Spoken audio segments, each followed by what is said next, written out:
Bonjour à tous, bienvenue pour cette nouvelle édition du Club Immo, le club de l'immobilier, avec notre invité aujourd'hui, c'est Roger Bellier. Bonjour. Bonjour. Vous êtes le président du SNAL, du Syndicat national des aménageurs lotisseurs. Vous êtes un spécialiste des questions relatives à l'aménagement et à la construction.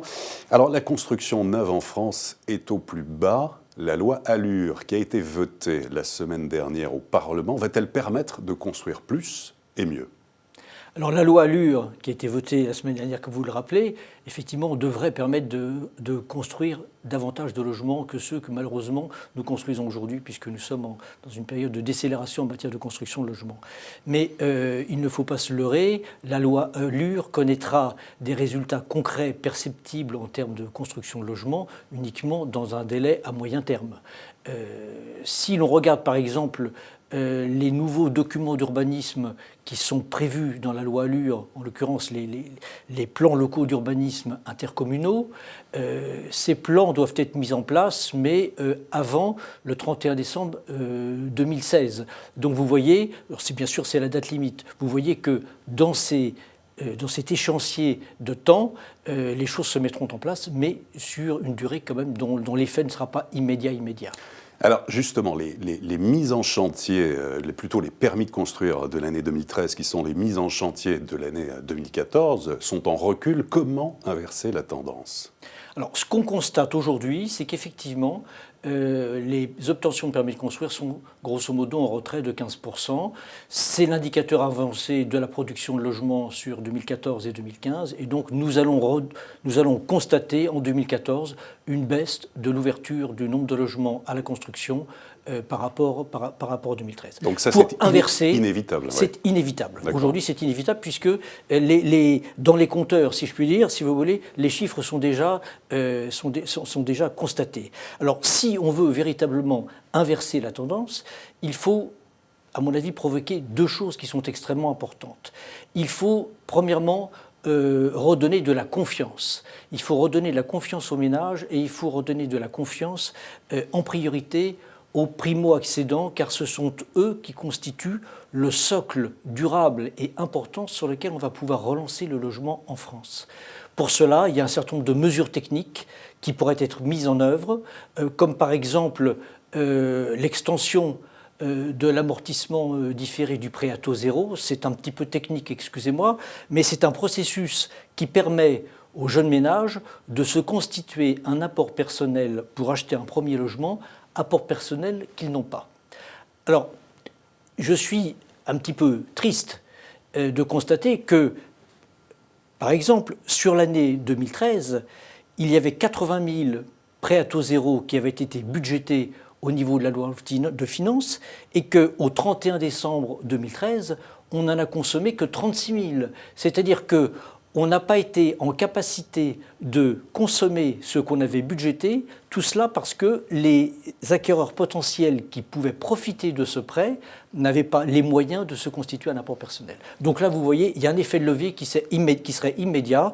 On élargit aux 3 premières tranches du prêt à taux zéro l'amortissement différé et immédiatement, on construit plusieurs milliers de logements en plus en France. Voilà un effet immédiat. Aider la primo-accession et puis ensuite le coût de logement, le coût de la construction, le coût du foncier, tout cela coûte beaucoup d'argent. Alors, vous avez tout à fait raison de le souligner. Dans le prix d'un logement, les deux grandes composantes en termes de prix de revient, c'est le foncier d'une part et le coût de la construction d'autre part. Aujourd'hui, le foncier en France est cher, le foncier en France est trop cher, et le foncier en France est trop cher pour une raison que nous connaissons tous, et les pouvoirs publics le savent bien, c'est que le foncier est rare.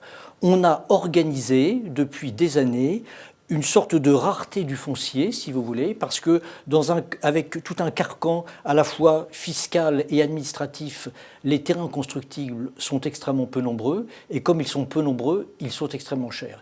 Et donc aujourd'hui, si l'on veut faire baisser le coût du foncier, il n'y a pas d'autre mesure que de mettre plus de foncier sur le marché, ce qui nécessairement fera baisser les prix du foncier et par là même le prix des logements.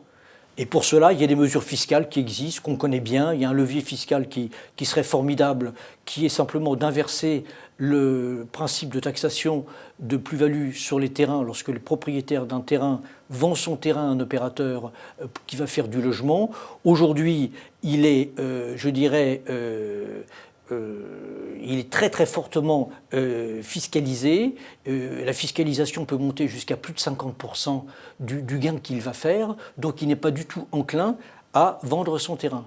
Il est au contraire pénalisé.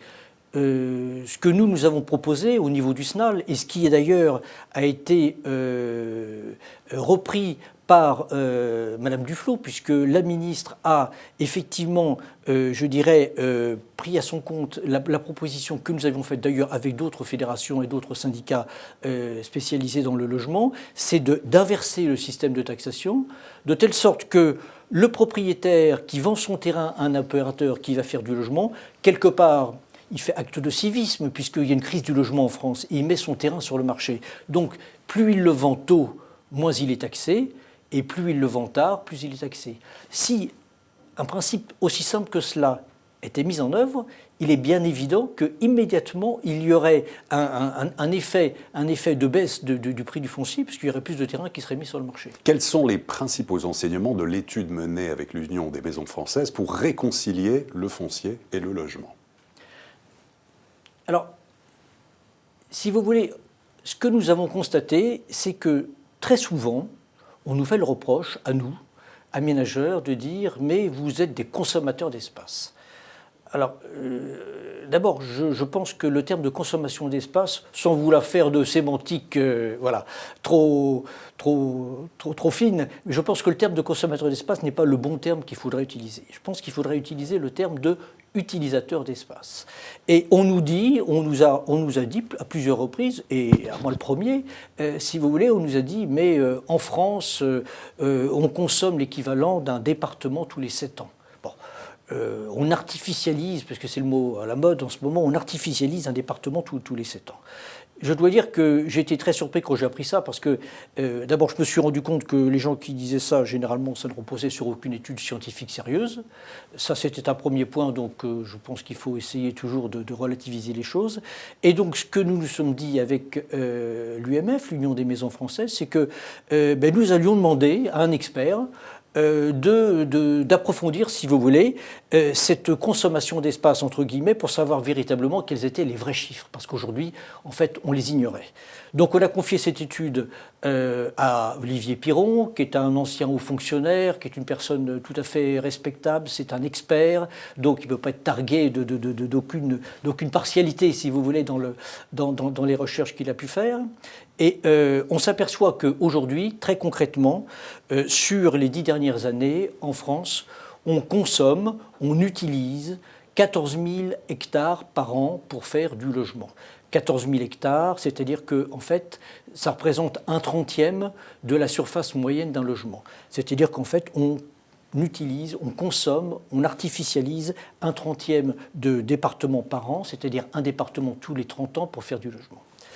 Mais ce qui était plus intéressant, c'est que moi je voulais savoir un petit peu comment se situait la France par rapport à nos amis européens. Donc nous avons demandé à Olivier Piron d'élargir un petit peu son investigation pour savoir de quelle manière se comportait la France. Est-ce qu'on était le vilain petit canard ou est-ce qu'on était au contraire des gens qui travaillions à peu près correctement ? Et là, j'ai été très surpris des chiffres parce que quand on regarde les 10 dernières années, on s'aperçoit que la population française a augmenté de 4,4%, mais les terrains réservés au logement n'ont été consommés qu'à hauteur de 1,9%. Et si on regarde les 27 pays européens, on s'aperçoit que la croissance de la population en Europe a été de 2,9%, c'est-à-dire pratiquement un tiers en moyenne inférieure à celle de la France, et que la consommation d'espace pour construire du logement a été de 2,1%, c'est-à-dire 15% de plus. Donc ça veut dire qu'on est en fait, dans ce contexte-là, nous sommes les bons élèves de la classe, D'accord. au niveau européen. Et je ne tiens pas compte, juste pour terminer, je ne tiens pas compte d'une incidence qui est extrêmement importante, c'est que cette croissance de 4,4% de la population dont je parlais ne tient pas compte des besoins nouveaux exprimés par les phénomènes de décohabitation qui, bien sûr, augmentent d'une manière un peu exponentielle les besoins en logement. En conclusion, Roger Bellier, on va en sortir quand de cette crise du logement ? Écoutez, je pense qu'aujourd'hui, l'année 2014, il ne faut pas se leurrer, va être une année difficile. Tant que les Français n'auront pas retrouvé la confiance, tant que l'économie ne sera pas repartie, les choses seront extrêmement difficiles. C'est pour cela qu'il faut impérativement, si on veut doper et si on veut donner un petit peu de fortifiant à cette économie du logement en France, il faut impérativement pouvoir avoir recours à au moins deux points qui seront très très forts. Faciliter la primo-accession et là, en augmentant et en élargissant le différé d'amortissement du prêt à taux zéro dont je parlais tout à l'heure, parce que là, vous aurez un effet immédiat. Vous appuyez sur on et vous verrez que dans les semaines et dans les mois qui vont passer, les dossiers, parce que les Français cherchent à choisir, mais aujourd'hui, ils n'en ont pas la capacité parce qu'ils n'arrivent pas à se constituer un apport personnel.